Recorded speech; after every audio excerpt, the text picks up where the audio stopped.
Gibutan ko, kita.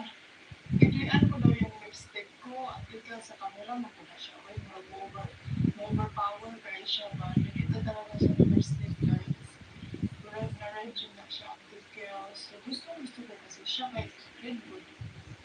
Diba? So, di rin ako siya pwedeng i-ano ko. Kaya isang anak ko pa lang dahil, o red na kaayo.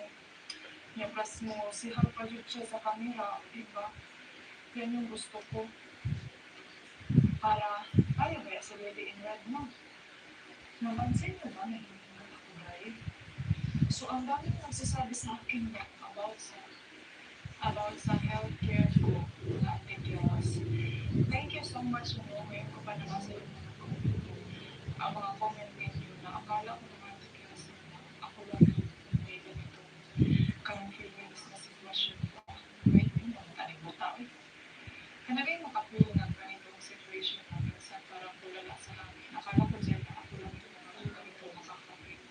And I'm very thankful sa inyo ang mga message, mga mensahe niyo dyan sa mga comment section na hindi ani ganyan talaga pag may mga ganyang sakit sa puso kay mabilis lang talaga maapektuhan ng kininig.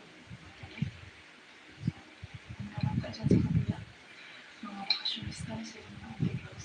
So, I'm so thankful na dili lang dahil ko nag-iisa sa mundo. So ngayon, no, parang lagi nyo talaga akong pinupush na inday, mag-vlog ka na lang inday para may ka-chika-chika ka.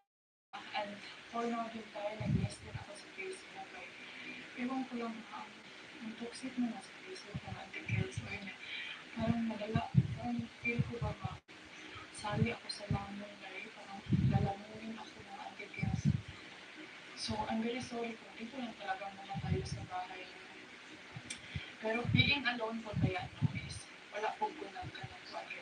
Siyempre lang, si Mr. Kung tinatawag ka naman ako palagi dahil ang kakuan lang po ng articles is ngayon, kailangan talaga namin magpili talaga dahil na kailangan sa dyan na ngayon kay at least in the future, in the soon, magsama naman kami, then everything will be okay, diba? Kala ko, mura mag-worry mo pa ang articles, oy.